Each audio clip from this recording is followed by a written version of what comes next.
All right, moving on to 12.6, solving rational equations.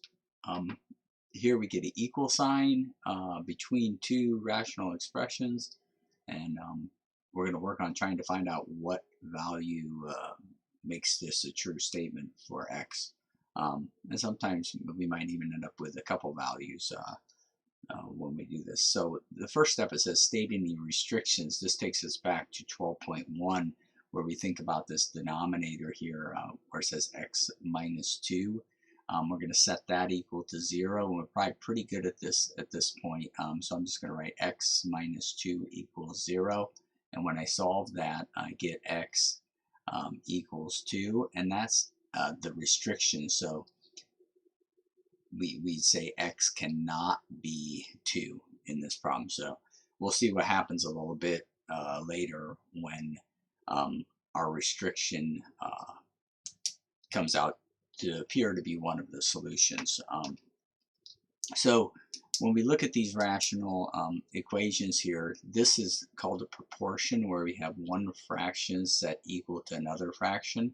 And if we have a proportion like this, what we can do is we can use this technique of cross multiplying, and maybe you've heard that technique before. So what I'm going to do is I'm going to multiply this here.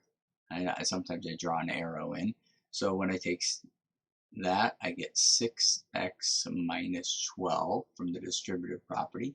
And then I'm going to multiply across here. And you don't need to draw the arrows in, but it might help sometimes. And I get 15x. Okay, now I've got this into just a single line here, and I can just use my old solving skills. I'll get my x's on one side. So I'll subtract 6x, draw my line. I have negative 12 equals 9x divided by 9, and I find out that x is equal to, reducing that, I get negative 4/3. And we just leave it as an improper fraction is fine. Okay. Now I want to show you something with Desmos here. We've used Desmos before.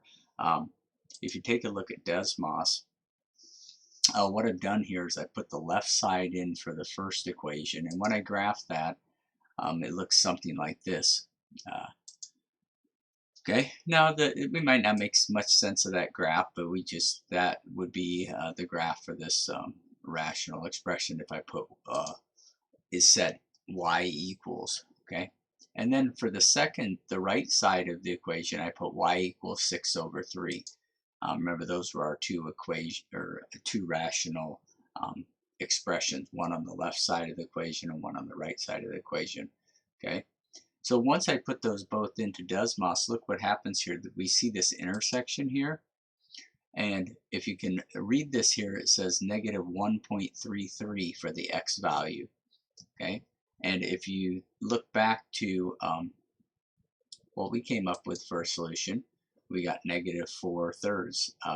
And if you write that in decimal form, you'd have negative 1.3 repeating. Okay, so you could check your answers in Desmos also.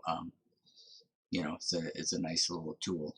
Okay, so let's look at number 2 here. First, it asks for the restrictions, and maybe you're getting good at this and you think about this denominator here, x plus 3 equals 0, and you find that x cannot be negative 3. Okay, that's the restriction. And then again, I'm going to use the cross multiplying technique. So I'm going to multiply across here, and I get 7x plus 7. And then multiply across here, I get 9x plus 27. So now I'm going to gather my x's on. I'm going to try to keep my x term positive, so I'm going to subtract 7x from both sides. And then I'm going to subtract 27 from this side, getting my constants over to the left side. Okay. So this solving part shouldn't be that bad for you, but we get negative 20 equals 2x divided by 2. I get x equals negative 10. Okay.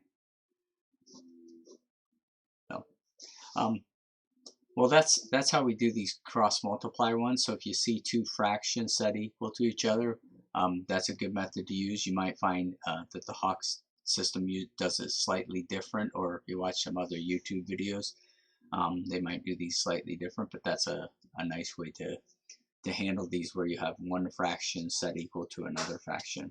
Okay, now looking at the next one here, or next two, or next four even, they get a little messier, and we'll look at those in the next video. So, all right, thanks a lot.